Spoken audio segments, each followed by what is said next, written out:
Hi everybody. Today's lecture, section 9.3, is about completing the square.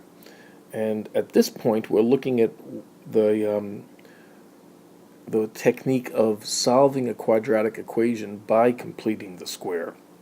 We'll see later on how it's helpful to graph a quadratic function by also completing the square. So let's begin by just reviewing an idea. The point here is, how do we solve a quadratic equation? Well, if my quadratic equation looks like this, one of the things we learned, the first thing we learned, is the easiest way to solve this, if we can, is by factoring it. And I factor x squared minus x minus 12 like that, and that means x is equal to 4 or minus 3. Very simple.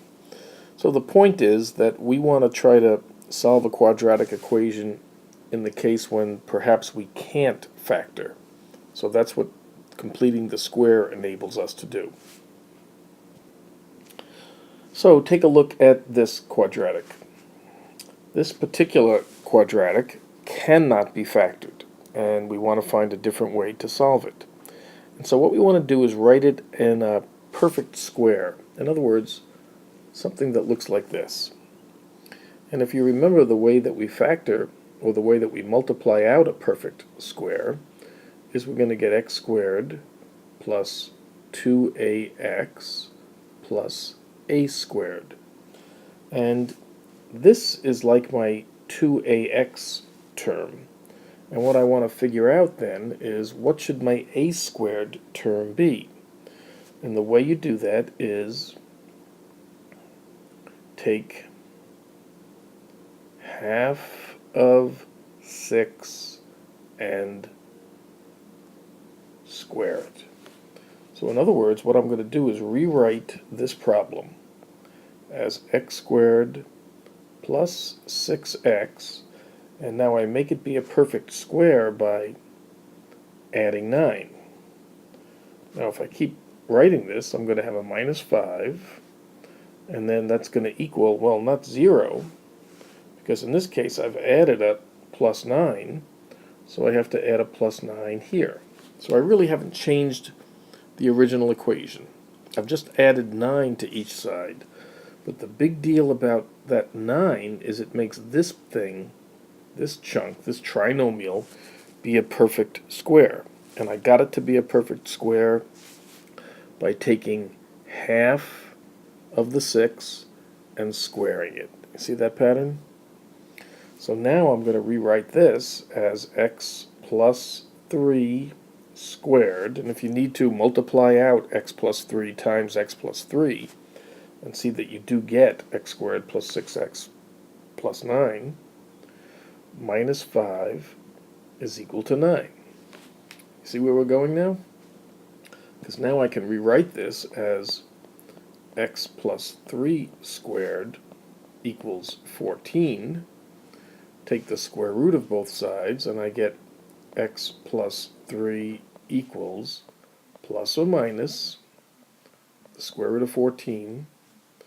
And so finally, x can be written as minus 3 plus the square root of 14, or minus 3 minus the square root of 14.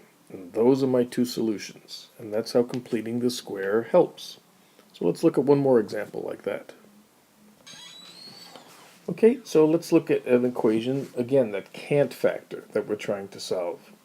So here's one that will satisfy those criteria. Alright, so the big trick here is take half of that number and square it, and that will force a perfect square, and add that number to both sides. So, trying to keep straight with the colors, we're going to get x squared plus 8x. I take half of 8 and square it. Okay, so that leaves me with, well, I still have the minus 3, and what I need to do is, to balance, I have to add the 16 over here too. Now this I forced to be a perfect square. And it can be written as x plus 4 quantity squared equals 19. Take the square root of both sides. So I get plus or minus the square root of 19.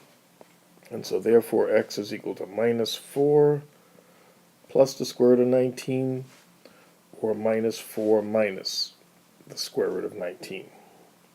And that's how completing the square can work to solve a quadratic equation. Now these last two examples, in each case the coefficient on the x squared term was a 1, which made life nice. Let's see what happens if the coefficient on x squared is not 1. So in this case we have an extra little bit of problem because of this 3 out here. And so really all I'm going to do is get rid of it. And the way to get rid of it is to multiply each side by 1/3. So that's going to give me x squared. The trouble is the rest of the numbers are really pretty ugly, but you know, that's the way it goes. So that's what I get. So now to complete the square, I take half of this and square it. Now half of that is minus 4/3. And if I square that, I get 16/9. Right? So make sure you follow that. So if I rewrite this, I get x squared minus 8/3. Oh, this should have been an x, right? Minus 8/3 x. And I complete the square. I take half of that, 4/3, square it, 16/9, minus 7/3. I always underline what I add just to kind of keep it straight. And I add that to both sides too. Alright, so this right here is a perfect square. And it takes a little while to get it, but it's going to be x minus 4/3 squared.